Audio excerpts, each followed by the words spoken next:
Happy. ഒറ്റ വാക്കി പറഞ്ഞാൽ ഐ എം ഹാപ്പി. അതിൽ തന്നെ എല്ലാം ഉണ്ട്. കാരണം എനിക്ക് ഓരോന്നായിട്ട് എടുത്തെടുത്ത് പറയാനില്ല. I am happy, I M satisfied. കാരണം പുള്ളിക്കാരിയുടെ പോസിറ്റീവും നെഗറ്റീവും കൂടെ മനസ്സിലാക്കി അക്സെപ്റ്റ് ചെയ്താണ് ഞാൻ പുള്ളിക്കാരെ കല്യാണം കഴിക്കാൻ പോകുന്നത്. സോ എന്താ പറയുക, ഞാൻ ഇങ്ങനെ മാറണം, അങ്ങനെ ചെയ്യാവൂ, ഇന്ന ഡ്രസ്സ് ഇടാവൂ, അല്ലെങ്കിൽ ഇങ്ങനെ സംസാരിക്കാവോ, അല്ലെങ്കിൽ ഇങ്ങനെ പെരുമാറാവോ, ഞാൻ അത് ചെയ്യും ഇത് ചെയ്യും, ഇതൊന്നും ഞാൻ പറയത്തില്ല.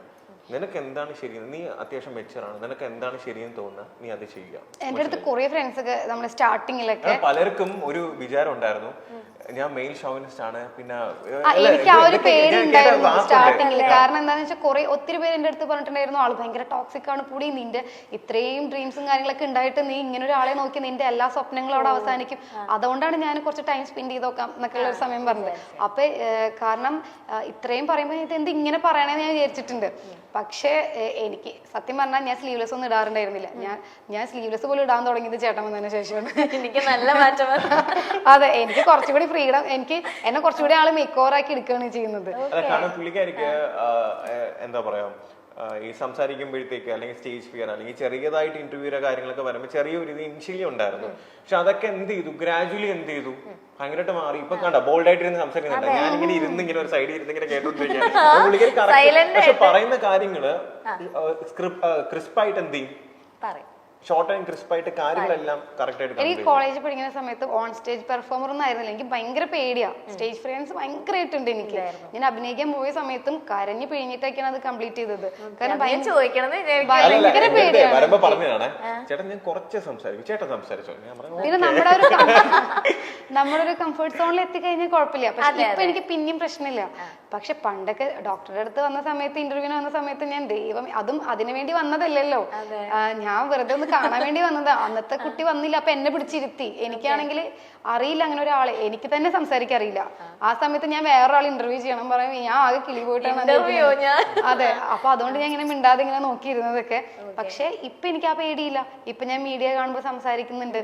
അപ്പൊ ഞാൻ എൻ്റെ ചില കാര്യങ്ങളൊക്കെ ഏറ്റവും വേസ്റ്റ് ആയിട്ടുള്ള ഒരാളാണ് ഞാൻ എനിക്ക് തോന്നിയിട്ടുണ്ട്. കാരണം എനിക്ക് സോഷ്യലി എല്ലാവരുമായിട്ട് പരിചയമില്ലാത്ത ആൾക്കാരായിട്ട് സംസാരിക്കാൻ ഭയങ്കര ഓക്വേർഡ് ആയിരിക്കും. പിന്നെ അതുപോലെ സ്റ്റേജ് ഫിയറൻസ്, പിന്നെ എൻ്റെ കമ്മ്യൂണിക്കേഷൻ സ്കിൽ എന്ന് പറഞ്ഞാൽ ഭയങ്കര അടിപൊളിയായിട്ടുള്ള ആളല്ല. എൻ്റെ ഹിന്ദി ഒക്കെ കേട്ടിട്ടുണ്ടെങ്കിൽ എൻ്റെ സ്റ്റാഫിന് മാത്രം മനസ്സിലാവുള്ളൂ എൻ്റെ ഭാഷ. ശരിക്കും ഹിന്ദി അറിയുന്ന ആൾക്കാരാണ് എന്നെ തല്ലിക്കൊല്ലും.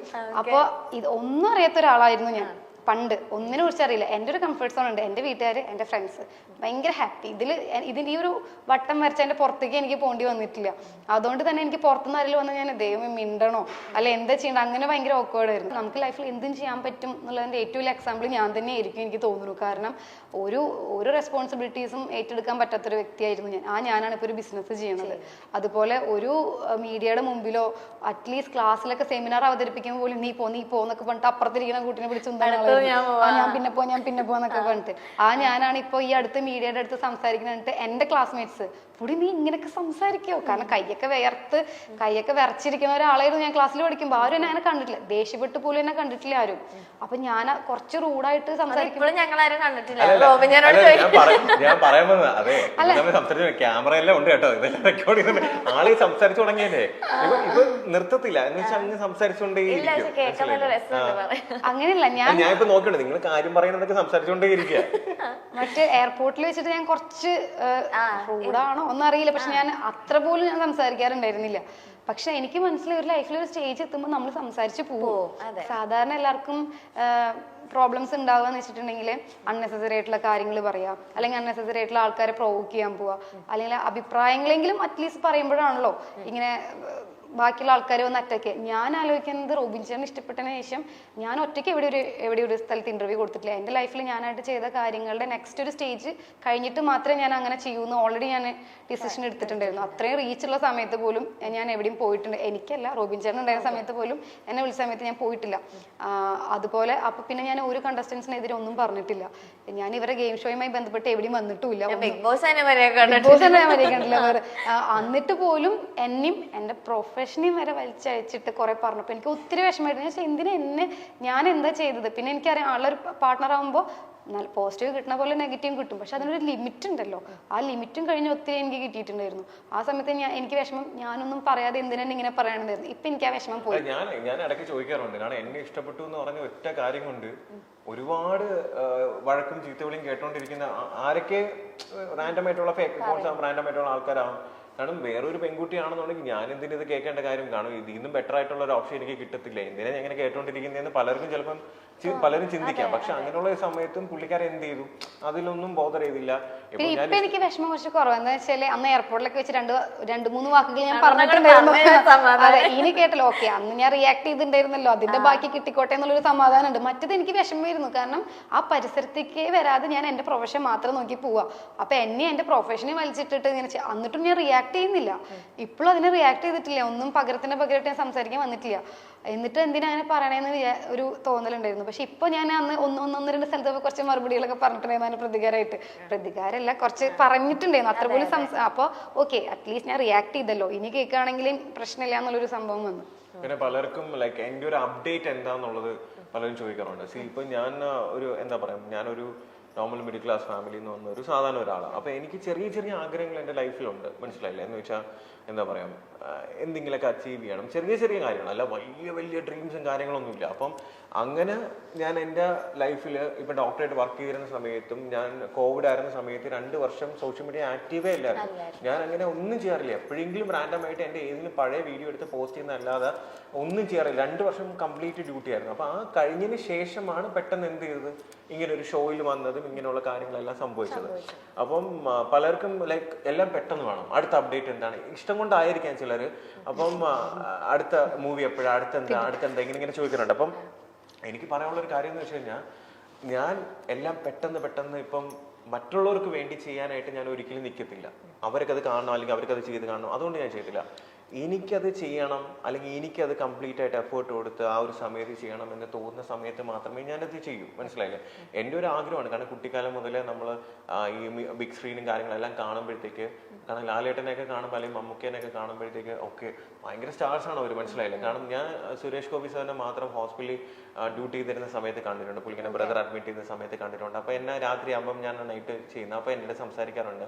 അപ്പം ഞാൻ അന്ന് എനിക്ക് 2018 അപ്പോൾ ഞാൻ പുള്ളിക്കാരൻ ചോദിച്ചത്, ഡിസ്ചാർജ് ആയി പോകാൻ പോയി പുള്ളിക്കാരൻ്റെ ബ്രദർ. അപ്പം ലാസ്റ്റ് ദിവസം വന്നപ്പോൾ ഞാൻ ഇങ്ങനെ രാത്രി പറഞ്ഞു, സാർ എനിക്കൊരു ആഗ്രഹമുണ്ട്, എനിക്ക് സിനിമയൊക്കെ ചെയ്യണമെന്നുണ്ട്, എങ്ങനെയാണെന്ന് അറിയത്തില്ല, എനിക്ക് ആരുമായിട്ടും കോണ്ടാക്ട് ഇല്ല.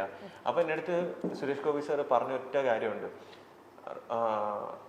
ഡോക്ടറെ റോബിൻ നീ മാക്സിമം ഹാർഡ് വർക്ക് ചെയ്ത് സ്വന്തമായിട്ട് വരാൻ ശ്രമിക്കാം. ആരുടെയും കെയർ ഓഫിലോ അല്ലെങ്കിൽ ആരും റെഫർ ചെയ്തിട്ടല്ല വരേണ്ടത്, മനസ്സിലായി? എനിക്ക് വേണമെങ്കിൽ നിന്നെ പരിചയപ്പെടുത്തി തരാം, പക്ഷെ അങ്ങനെ വന്നാൽ അത് നിലനിൽക്കത്തില്ല. നീ സ്വന്തമായിട്ട് കഷ്ടപ്പെട്ട് വന്നാലേ നിനക്ക് എന്ത് ചെയ്യത്തുള്ളൂ, അത് നിലനിൽക്കാൻ പറ്റത്തുള്ളൂ എന്ന് പുള്ളിക്കാരൻ പറഞ്ഞു.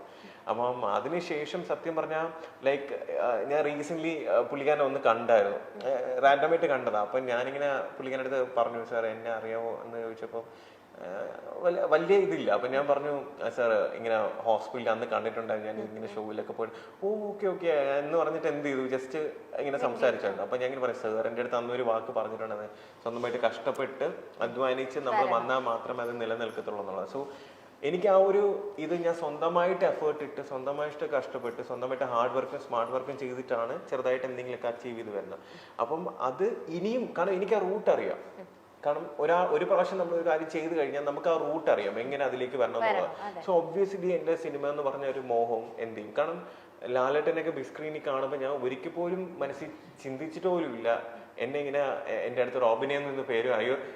ഞാൻ ഇടയ്ക്കിടയ്ക്ക് സാർ എന്നെ ചീത്ത വിളിക്കുന്ന വീഡിയോ അല്ലെങ്കിൽ വഴക്ക് പറയുന്ന വീഡിയോ ഒക്കെ എന്ത് ചെയ്യും, ഇടയ്ക്കിടയ്ക്ക് ലാലേട്ടനാണ് എന്നെ വഴക്ക് പറയുന്നത്. ഓ അത് കേൾക്കുമ്പോൾ ലാലേട്ടനെ വഴക്ക് പറയുന്നത്, എന്തൊരു സന്തോഷം. അത് പറഞ്ഞാൽ എനിക്കത് ഭയങ്കര സന്തോഷം. കാരണം നമ്മളൊക്കെ ബിഗ് സ്ക്രീനിൽ കാണുന്ന ഒരു ലെജൻഡ് നമ്മൾ എന്ത് ചെയ്യുന്നു, നമ്മളെ വഴക്ക് പറയുന്നു. റോബിനെ അങ്ങനെ ഇങ്ങനെയാണ്, നിനക്ക് വേണോ പോകണം, ഞാൻ എങ്ങനെയാണ് പറയുന്നത്. ഞാൻ ആലോചിക്കുമ്പോൾ എനിക്ക് സത്യം ഭയങ്കര സന്തോഷം തോന്നാറുണ്ട്.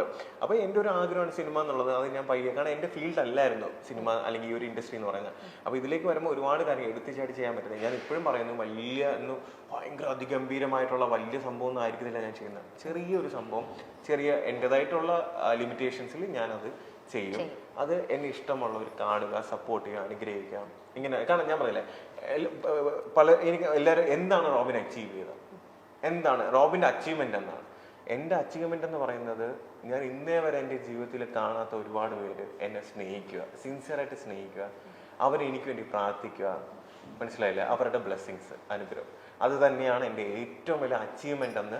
അത് അന്നും ഇന്നും ഇനി എന്നാണെങ്കിലും ഞാൻ ആഗ്രഹിക്കുന്നത്. കാരണം അതെന്ന് പറയുന്നത് നമുക്ക് എത്ര കാശ് കൊടുത്താലോ എത്ര ഇത് ചെയ്താലോ അല്ല, ഞാൻ പറഞ്ഞ മറ്റുള്ളതെല്ലാം മെറ്റീരിയലിസ്റ്റിക് ആണ്. ഞാൻ പറഞ്ഞ മെറ്റീരിയലിസ്റ്റിക് ആണ്.